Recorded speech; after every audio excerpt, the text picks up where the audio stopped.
going to respond to Conor's stupid little tweet acting like I dipped. The simple fact of the matter is you are the most unreliable human being that has ever graced mixed martial arts. So what am I going to do? I'm going to fight Charles Oliveira. Why am I going to fight Charles Oliveira? Number one, it's a badass fight.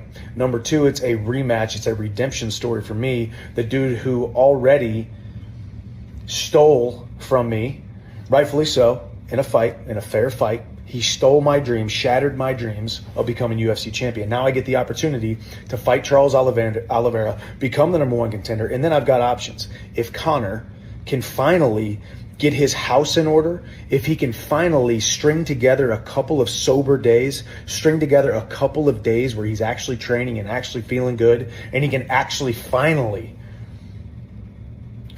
make good on his promise of the greatest comeback in combat sports history. If he can finally pony up, then I will fight Conor after I dispatch of Charles Oliveira. Or Islam Makhachev, you are next in 2025, and I will be the champion by 2025. Fuck is Conor? Well, Conor's been out too long. So once you're out too long, Chandler's been out as long as him almost. Well, where's almost. Chandler? You know what I'm doing? Is Chandler still going to be his opponent? The other thing, If no, Conor beats Chandler, no.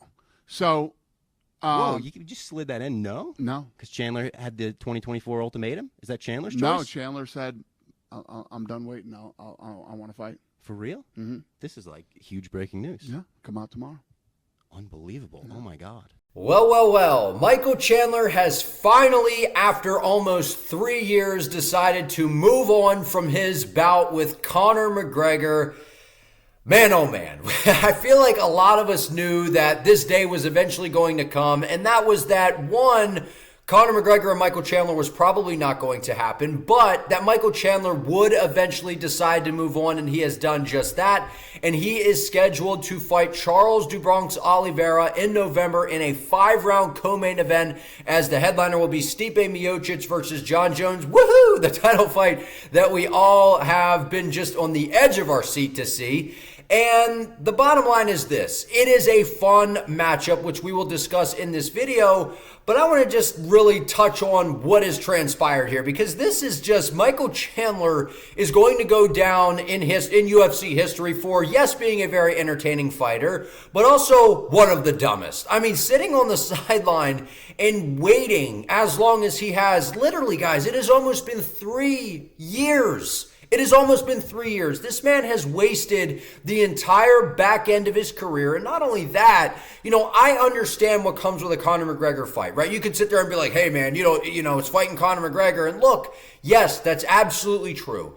But Conor, he can fight anybody. He can fight a trash can. He can fight, he can fight whoever. It doesn't even matter because it's Conor. And his return, this greatest return that he keeps talking about, is going to be very, very big. But whether Michael Chandler is the opponent or not, it doesn't matter for Conor. It just doesn't matter. So Michael Chandler spent way too long waiting for him, but finally he has decided to move on, as he is 38 years of age. He's coming towards the tail end of his career, and he has a tough fight on his hands against Charles Oliveira, because not only is this a tough fight, Charles Oliveira is the man who has actually taken something from Michael Chandler, and that was when Michael Chandler bursted onto the scene inside of the UFC. He ended up taking on Charles for the vacant title. Michael Chandler had a very good first round against Stu Bronx. He was able to hurt him very badly. There were a couple moments I thought where we might even get a stoppage, to then going to the stool, coming out and getting starched by Charles Oliveira in the second round. I mean,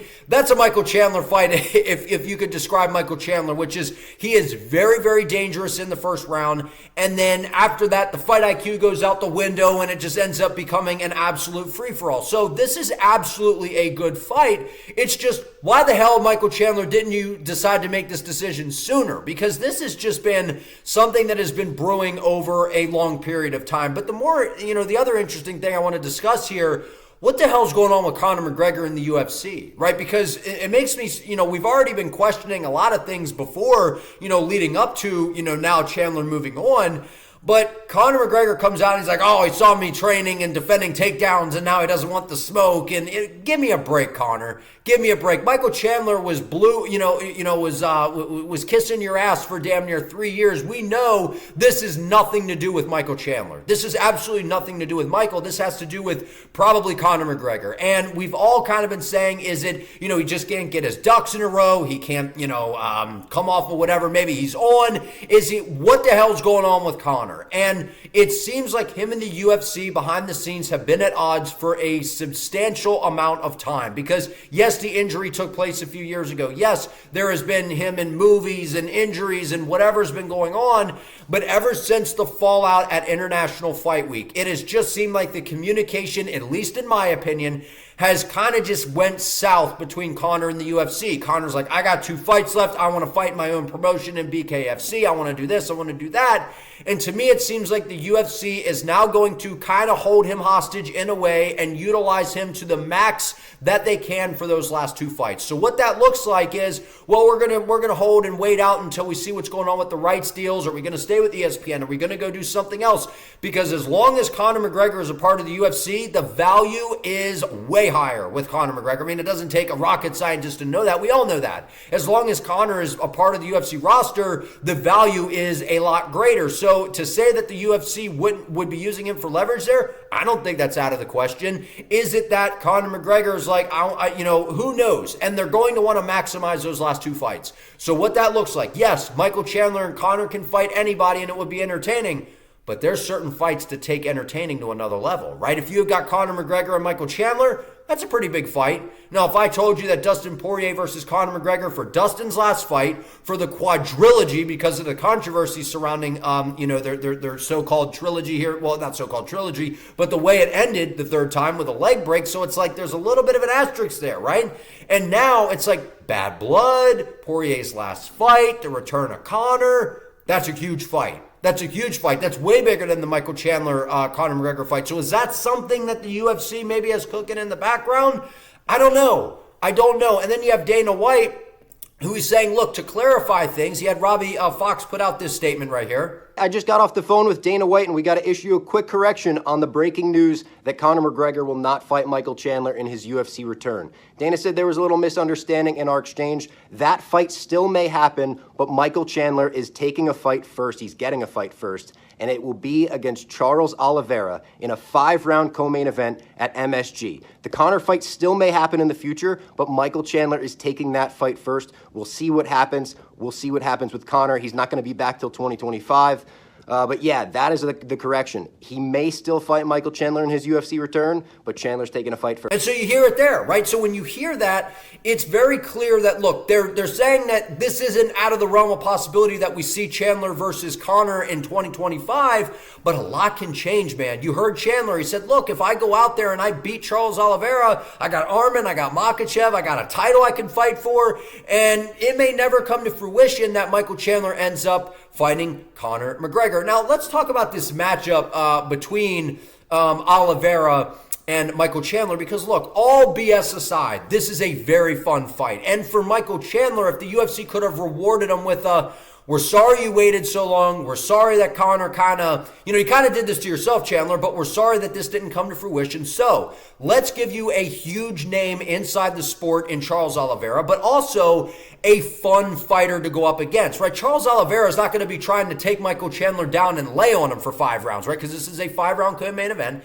Charles Oliveira is an absolute warrior. This guy's going to move forward. He's got good Muay Thai skills. He's dangerous on the feet. We know that he's one of the best submission guys in the history of MMA, period, but especially the UFC. So to say that this is going to be an entertaining fight, despite how you feel about this fight being booked, that would just not be fair, man. This is going to be a banger because what we saw in the first fight, we saw Chandler have a lot of success and then it went south in the second round. But Michael Chandler, you could put him in there against anybody on the planet inside the first round in the lightweight division, and he has a shot at beating absolutely anybody because he's so explosive, because he just throws caution to the wind and can be a little very reckless and not utilize fight IQ to the best of his ability. But that makes him incredibly dangerous. And we've seen Charles Oliveira. He's getting a little later in his career. He's kind of been up and down. We saw him knock out finish Dariush, get the knockout. knockout there. Then he comes out at UFC 300, loses a close one to Arman Sarukian. Charles, he wants a victory, man. And if Charles can go out there and beat Chandler, this is, Chandler's became kind of a big star, right? I know that, maybe for some of the wrong reasons, but Michael Chandler, like, everyone almost knows who he is now because he was supposed to fight McGregor. He's been the idiot that's been waiting this long and kind of been getting played by Conor this whole time. So Michael Chandler is very entertaining. And if he can go out there and get a win over Oliveira, or Oliveira can go out and get a win over Chandler, I think the winner fights for the title. And not only that, this could be, if Charles Oliveira beats Chandler, Charles Oliveira, he could get the Conor fight. He could end up fighting Conor McGregor next, and that could be a title eliminator. So there is a lot on the line here. This is a fun fight. This is a good matchup. Early prediction, I think Charles Oliveira beats Michael Chandler, man. I think Charles Oliveira beats him because from what we saw in the first fight, it basically was going as well as it could for Chandler. It was going really well. He had him really hurt. He had him, and Charles Oliveira took his back. Chandler was able to get out of those bad positions. And to see now a rematch rebook where Chandler has been sidelined for over 2 years, he's going to have pent-up anger and aggression. So I'm sure he's going to come out with a point to prove and look to KO Oliveira and send a message to everybody. But if Charles Oliveira can survive the first round, if he can chip away at Michael Chandler, if he can stay defensively safe, I think Charles Oliveira is able to probably hurt Chandler on the feet, take his back, and then submit him, probably something like what he did to a Justin Gaethje. I think Charles Oliveira, not only does he win this fight, I think he ends up stealing the Conor McGregor fight that Michael Chandler had spent all this time waiting for. But I want to hear from you all down in the comments. Like this video. Like I said, let me know your thoughts. Subscribe to the channel and also turn on the notification bell so you do not miss an upload. I appreciate you all. See you next time.